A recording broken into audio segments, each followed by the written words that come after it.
Mshkere bajiki onka lisnakas maengen dodum. Ja, shingming dunjba. Mandok nemoak lisnakas maengen dodum. Ja, shingming dunjba. Hi, my name is Enoch Wenzi. I'm 54 years old. Ojibwe Potawatomi, Wolf Clan. And I'm from Cape Croker, Chippewas and Nawash, Nia Shingming. The name has changed many times in my lifetime. A lot of things have changed in my lifetime. I grew up and I was an Indian, and then I became First Nations, and then I became Indigenous. Oh, I forgot Aboriginal. But for me, I prefer to be recognized as Anishinaabe, and that's what we're known as. And when talking and introducing ourselves, that's usually the first thing that we do when we go into somebody's community, or we're traveling, and we're meeting new people. We introduce ourselves, and a lot of the times we'll use our spirit name. Now, I've heard a lot of different variations on the use of our names. Some talk about our spirit names are between us and the Creator, and we don't share that. And some people, when they share that name, the one that gives you that name, sometimes will tell you that they're only going to speak that name once and never repeat it again. Funny story that happened at a ceremony at a powwow one time. And he said, "I'll never repeat this," and then he said it about 3 times during that powwow. Anyway. So our spirit name and how we're given spirit names. We at one point would be named by our grandparents and somebody within our family before we're born, and they would put tobacco out and dream for that. And when we come into this world, we're given that name. Some people call those sponsors or godfather type of spiritual person that teaches you throughout your lifetime. I didn't get my spirit name, my clan, my colors until I was 24 years old. And that's simply because I didn't have these things readily available to me in my youth. And we'll talk about that and why those weren't part of my growing up. And for each person is different, their story and things that were readily available for some and not for others has to do with geography, or different areas, rural communities, how they were able to maintain their spirituality and their culture. Sometimes it was almost lost in different communities. So when I got that name and it was explained to me that that's how the spirits recognize us, when we say our name, the spirits they listen, and the Creator knows that this person here with this name, he puts his tobacco down and he says his name and he says his clan and where he's from. All of those things are listened to by the spirit in that tobacco, and that's how they recognize us. Our clan, I've had a lot of debates even with family because of the loss of culture, and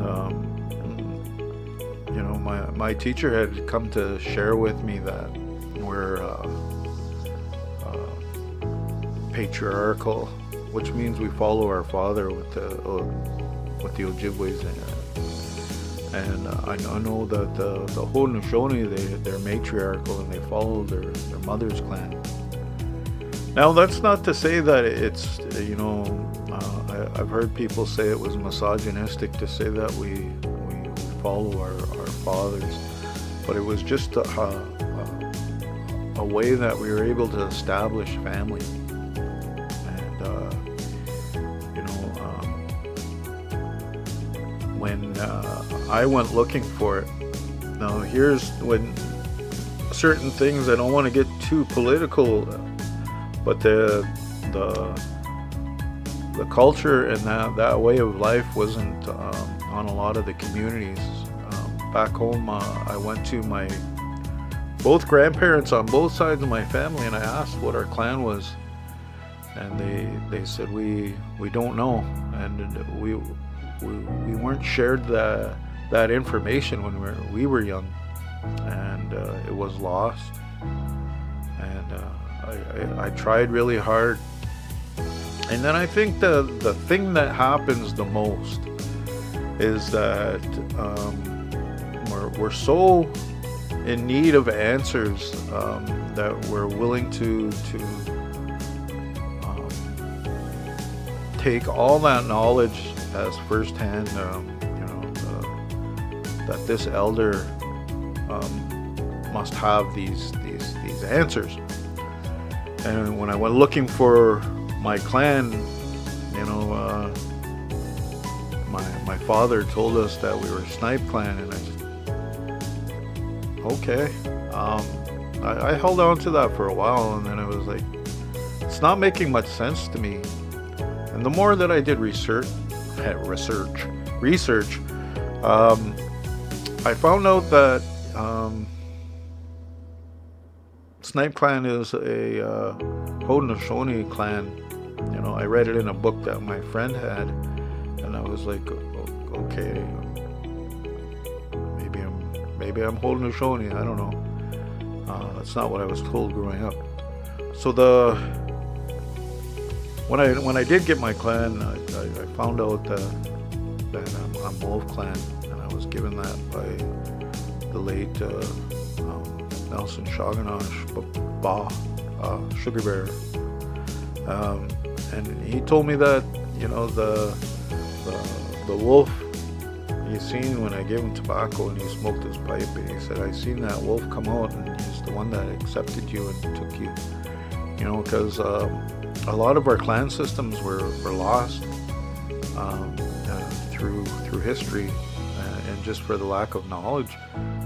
And so he told me that's who's taking care of me, and I said, well, is that my clan? He said, well, that's who's watching over you and takes care of you. And it took me a while to figure out all these things, and how it was explained to me too in our learning and our teaching is that we all learn at our own pace. It's different for everybody, and what might take somebody minutes to learn might take a lifetime for somebody else to acquire that, because we all need to have that understanding, and that understanding is the basis of our knowledge. And once we figure out those pieces that hold everything together, and then we can truly understand what it means. And so that spirit name, the clan, and then I was like, what are colors? Why are colors important? Because those are the things that were also recognized by spirits. There's power and medicine within those colors that are given to us, and those are ours for our ceremonies and for when we go out in our fast, and we sweat, and sometimes even when we're making our items or our outfits and things like that, we add those things, and there's power in that helps us and heals us with those colors. So I'm just briefly touching on a few of the things that I started off learning, and that was the beginning. learning about tobacco, learning about cedar, learning about sweetgrass, sage, spirit colors, um, name, clan, and how we introduce ourselves.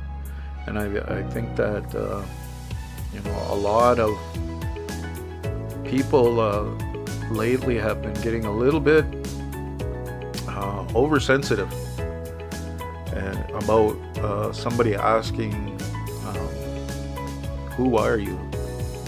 Where do you come from? And the way that it was explained to me in our teachings is that Wayne Beaujeu is sleeping in Bois Fort, and when we need him again, and we ask for him to come back and he'll help us. So whenever we greet each other, we say Beaujeu, which is a short form for Wayne Beaujeu. We're asking, are you Wayne Beaujeu coming back to help us? And that's how it was explained to me.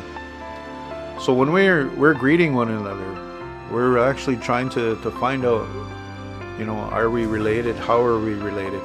Where do you come from? And who's your family? And the more distance we get from the basics of who we are as a nation, our tribe, that understanding goes. So don't be offended if I ask who you are and where you're from, because it's who we are, and that's how we relate to one another. That's our connection. Aho! Aho! Me wedge.